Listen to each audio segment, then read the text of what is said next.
হরে কৃষ্ণ। তো শুধু ভক্ত সজ্জন, আজকে আমাদের 21 দিন ব্যাপী চন্দন যাত্রা মহোৎসবের আজকে পঞ্চম দিন। আজকে ভগবানকে যে রূপে সজ্জিত করা হয়েছে, শৃঙ্গার করা হয়েছে, সেই রূপের নাম হলো বৎসহরণ বেশ। তো বৎসহরণ বেশ বলতে আমরা আসলে কি বুঝি, কেন ভগবান এই লীলাটি করেছিলেন এবং এই লীলা থেকে ভগবান আমাদের কি শিক্ষা দিয়েছেন, আজকে আমরা এগুলো আলোকপাত করার চেষ্টা করব। তো বৎসহরণ বেশ এক সময় ভগবান যখন বৃন্দাবনে লীলা করছিলেন এবং ভগবান তখন বাল্যলীলা করছিলেন, তো ভগবান প্রতিদিনই বাছুরদের নিয়ে, অর্থাৎ গোবৎস যারা আছে, এই গোবৎসদের নিয়ে উনি গোচারণে যেতেন, গোবৎসদের চড়াতে নিয়ে যেতেন, খাওয়াতে নিয়ে যেতেন, এরকম প্রতিদিনই করতেন। এবং প্রতিদিনই ভগবান শ্রীকৃষ্ণের সাথে তার সখার আগে যেতেন সেখানে। তো এইভাবে একদিন হঠাৎ করে ব্রহ্মা, তার একটা সন্দেহ হলো যে উনি শুনেছেন যে ভগবান শ্রীকৃষ্ণ বৃন্দাবনে বাল্যলীলা করছেন, নরলীলা করছেন এবং তিনি বাছুরদের নিয়ে, গোবৎসদের নিয়ে তিনি চড়াতে যান। তো উনি ভগবানকে পরীক্ষা করার জন্য তিনি একবার যেই পর্বতে গিরিগোবর্ধনের নিকটে ভগবান যখন বাছুরদের নিয়ে যেতেন, বৎসদের নিয়ে যেতেন প্রতিদিন, তিনি একদিন সেটা দর্শন করতে যান যে সত্যি সত্যি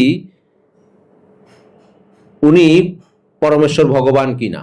সেই পরীক্ষা করার জন্য তিনি যান এবং গিয়ে যখন দেখেন ছোট্ট কৃষ্ণ বাছুরদের নিয়ে এবং গোবৎসদের নিয়ে, তার সখাদের নিয়ে খেলাধুলা করছেন, তখন ব্রহ্মার একটু সন্দেহ হয় যে আসলে এটাই কি ভগবান।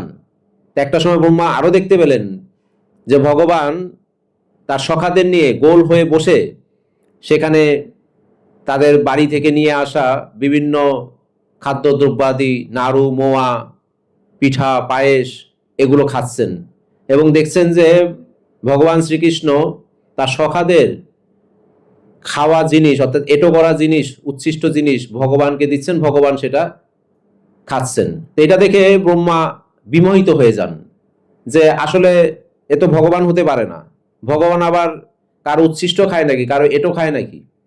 তো সেই চিন্তা করে ব্রহ্মা একটা প্ল্যান করেন। তিনি কি করেন, ভগবান যে গো বৎসদের নিয়ে, অর্থাৎ গাভীর বাছুরদের নিয়ে তিনি চড়াতে গিয়েছিলেন, সেই বাছুরদের এবং ভগবান শ্রীকৃষ্ণের যত সখা ছিল তাদেরকে একসাথে করে ব্রহ্মলোকে নিয়ে যান। ব্রহ্মলোকের একটা গুহার মধ্যে তিনি রেখে দেন। রেখে দিয়ে ব্রহ্মা চলে গেছেন।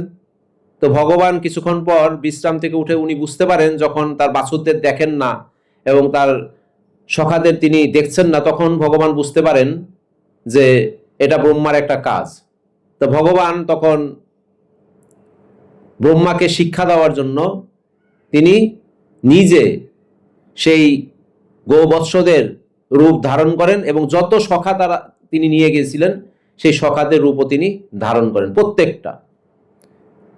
ধারণ করে সেই দিন ভগবান চলে আসেন বৃন্দাবনে। আবার উনি চলে আসেন, চলে গিয়ে সখারা যার যার বাসায় চলে যান এবং গোবৎসরা যার যার গোমাতার কাছে চলে যান। তো এইটা এরকম এরকম 1 বছর ব্যাপী চলে এই ঘটনাটা। 1 বছর পর ব্রহ্মা আবার ফিরে আসেন। ফিরে এসে দেখতে আসেন যে আমি যে ওদেরকে লুকিয়ে রাখলাম, বাছুরদের লুকিয়ে রাখলাম এবং ভগবান শ্রীকৃষ্ণের সেই সখাদের লুকিয়ে রাখলাম, এখন এটার পরিস্থিতি কি অবস্থা আমি দেখে আসি। তো তিনি যখন দেখতে গেলেন, তিনি আশ্চর্যচকিত হয়ে গেলেন যে দেখেন উনি যাদের যাদের নিয়ে গিয়েছিলেন, যে সমস্ত বাছুরদের নিয়ে গিয়েছিলেন, সমস্ত বাছুরেরা, গোবৎসেরা সেখানে রয়েছেন এবং সখাদের নিয়ে গেছিলেন, সখারাও সেখানে উপস্থিত। তো ব্রহ্মা একটু বিভ্রান্ত হয়ে তিনি আবার ব্রহ্মলোকে যান। ব্রহ্মলোকে গিয়ে সেখানে যেখানে তাদেরকে লুকিয়ে রাখা হয়েছিল সেই গুহার মধ্যে যান। সেখানে দেখে যে সেখানেও অ্যাজ ইট ইজ তারা রয়েছে। তো ব্রহ্মা তখন আরো অবাক হন, আবার সাথে সাথে চলে আসেন। চলে এসে একবার এখানে দেখেন, একবার ওখানে দেখেন, দুই দিকেই দুইটা সেট দেখেন, অবিকল দুইটা সেট। তো এইটা দেখে ব্রহ্মা তখন বুঝতে পারেন আসলে উনি পরাৎপর পরমেশ্বর ভগবান শ্রীকৃষ্ণ, তার সাথে এরকম পরীক্ষা নিরীক্ষা করা ব্রহ্মার মস্ত বড় একটা অপরাধ হয়ে গেছে। তো দর্শকবৃন্দ, আসলে ভগবান কেন এই লীলাটি করলেন? এই লীলাটি করার ভগবানের অনেকগুলি উদ্দেশ্য ছিল এবং অনেকের আকাঙ্ক্ষা পূরণ করারও উদ্দেশ্য ছিল। অর্থাৎ ভগবান শ্রীকৃষ্ণের যে অপরূপ রূপ ছিল ছোটবেলায়, সবসময় ভগবান অপরূপ রূপে সজ্জিত, কিন্তু ছোটবেলায় আরো বেশি গোপীদের কাছে আদরণীয় ছিল। যারা মাতৃস্থানীয় গোপী ছিলেন তারা প্রত্যেকেই এই যশোদা মাতার এরকম একটি ছেলেকে নিজের ছেলে হিসাবে পেতে চেয়েছিলেন। যশোদা মাতা তার স্তনের দুধ এই গোপালকে পান করান, তারাও চেয়েছিলেন যে এই গোপালের মতো যদি একটা গোপাল, এরকম একটা ছেলে বা সন্তান আমাদের হতো, তাহলে আমরাও সেরকম করে তাকে আদর করতে পারতাম। এই যে গোপীদের মনোভাব, গোপীদের ইচ্ছা, ভগবানকে, প্রত্যেকটা মাতৃস্থানীয় গোপী ছিল, তাদের ইচ্ছা ছিল ভগবানকে তারাও যেন পুত্র রূপে পান। তো ভগবান এটা মনে রেখেছিলেন, ভগবান তাদের আকাঙ্ক্ষা জানতেন, তাদের মনোবাসনা জানতেন। এখন কি করে এটা পূরণ করবে? তাই ব্রহ্মাকে বিভ্রান্ত করলেন। অ্যাকচুয়ালি ব্রহ্মা তো আমাদের সৃষ্টিকর্তা, তিনি হলো দেবতাদেরও দেবতা। তিনি এরকম ভুল করতে পারেন না, সাধারণত ভগবানকে চিনতে ভুল করতে পারেন না, কিন্তু ভগবানই এই লীলাটি সংগঠিত করেন যে সেই সমস্ত মাতৃস্থানীয় গোপী যারা রয়েছেন এবং যারা বাছুর রয়েছেন, বাছুররাও অনেক সময় মানে গাভী মাতা রয়েছেন, তাদেরও এরকম একটা আকাঙ্ক্ষা ছিল। বাছুররা যেমন গাভী মাতার দুধের পান থেকে দুগ্ধ পান করেন, তো প্রত্যেকটা গাভী মাতা ওই চাইতেন যে ভগবান নিজেও যেন তাদেরকে তাদের সাথে সেই তাদের গোবৎস রূপে ভগবানকে পান এবং এই গোবৎস রূপে ভগবান যেন তাদের থেকে এই দুগ্ধ দহন করেন। তো একদিকে হলো গোপীদের, মাতৃস্থানীয় গোপীদের আকাঙ্ক্ষা পূরণ করা, বাসনা পূরণ করা, আর একদিকে গাভী মাতাদেরও আকাঙ্ক্ষা পূরণ করা। এই দুইয়ের সমন্বয়ে ভগবান ব্রহ্মাকে দিয়ে এই লীলাটা করান এবং ব্রহ্মাকে বিভ্রান্ত করেন যে ব্রহ্মা এসে ভগবানকে চিনতে পারেন না। আসলে এটা ভগবানেরই পরিকল্পনা ছিল। তো ভগবান এখানে যখন নাকি নিজেকে এরকম বিস্তার করলেন, সমস্ত গোপবালকদের রূপে নিজেকে অনেক রূপে বিস্তার করলেন, প্রত্যেকটা গোপবালক অর্থাৎ তার সখারা যেরকম পোশাক পরিধান করে এসেছিলেন, প্রত্যেকের একই অ্যাজ ইট ইজ ভাবে ভগবান নিজের রূপকে তিনি বিস্তার করেন। গাভীর বাছুরদের রূপে তিনি নিজেকে বিস্তার করেন এবং যার যার মাতা পিতার কাছে যখন এই সমস্ত সন্তানেরা, একদিকে হলো গাভী মাতাদের সন্তানেরা, আর একদিকে হলো গোপীদের সন্তানেরা যখন ফিরে যান, তখন যেহেতু তিনি তাদের সন্তানেরা এখন স্বয়ং ভগবানই তাদের রূপ ধারণ করে ফিরে গেছেন, তাই তাদের সন্তানদের প্রতি গোপীদের জন্য আরো আদর, স্নেহ, ভালোবাসা আরো বৃদ্ধি পেয়েছিল, ক্রমে করে আরো বৃদ্ধি পেয়েছিল। কারণ এটা ভগবানের একটা প্রভাব, ভগবান এখন তাদের ঘরে অবস্থান করছেন তাদের সন্তান রূপে।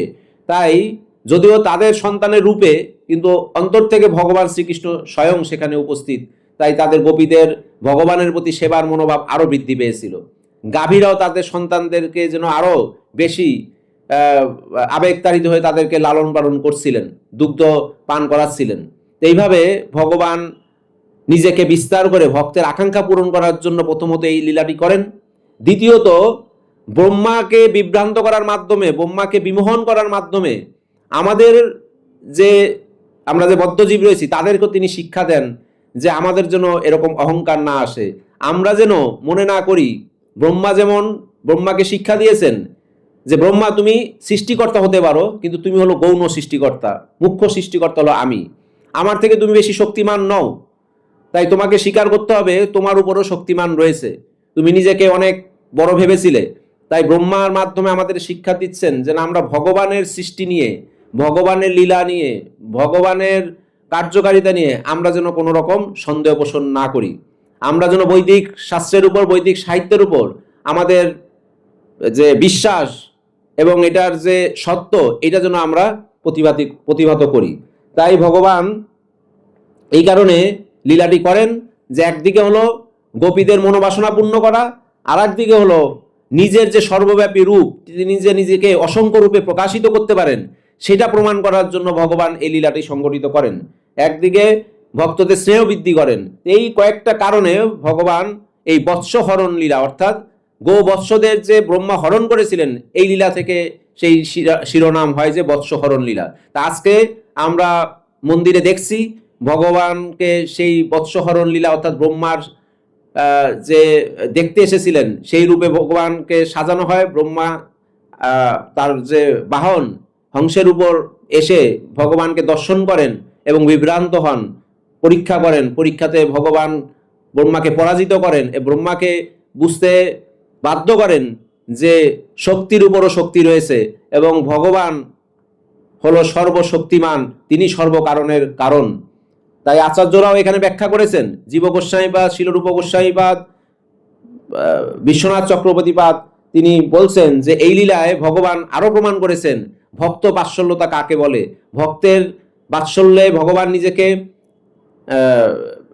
নিবেদিত করেন, অর্থাৎ ভগবান ভক্তের বাৎসল্যে নিজেকে নিয়ন্ত্রিত করতে পারেন না, তাদের কাছে তিনি ধরা দেন এবং ভগবানের সেই ভক্ত বাৎসল্যতা যে নীতি, সেটা ভক্তের সেবায়, ভক্তের আকাঙ্ক্ষায় সেটা ভগবান প্রকাশিত করেন। তাই সর্বত্র ভগবান এটা বোঝাতে চান যে আমার ব্যাপকতা হলো সর্বত্র, আমি সব জায়গায় রয়েছি। কোনো জায়গায় ব্যক্ত রূপে রয়েছি, কোনো জায়গায় অব্যক্ত রূপে রয়েছি, কিন্তু আমার উপস্থিতি এবং আমার অনুভব এটা সবাইকে যেন বুঝতে পারে, সেটা ভগবান প্রমাণ করার জন্য ভগবান এটা করেন। তাই ভগবান এই বৎসহরণ লীলা থেকে আমাদের শিক্ষা দিতে চান, বোঝাতে চান যে ভগবান শ্রীকৃষ্ণই সর্বশ্রেষ্ঠ, অর্থাৎ সর্বশক্তিমান, তার উপরে কেউ নেই। কিন্তু ভক্ত যখন ভগবানকে প্রেমে বেঁধে ফেলেন, ভগবান তখন নিজেকে ভক্তের কাছে সঁপে দেন। তাই আমাদের উচিত আমাদের অহংকার ত্যাগ করা, ভগবানের প্রতি আমাদের অভিমান ত্যাগ করা এবং ভক্তির পথে চলে ভগবানকে সন্তুষ্ট করা। এটাই বৎসহরণ লীলার মূল রহস্য। হরে কৃষ্ণ কৃষ্ণ কৃষ্ণ কৃষ্ণ হরে হরে, হরে রাম রাম রাম হরে হরে।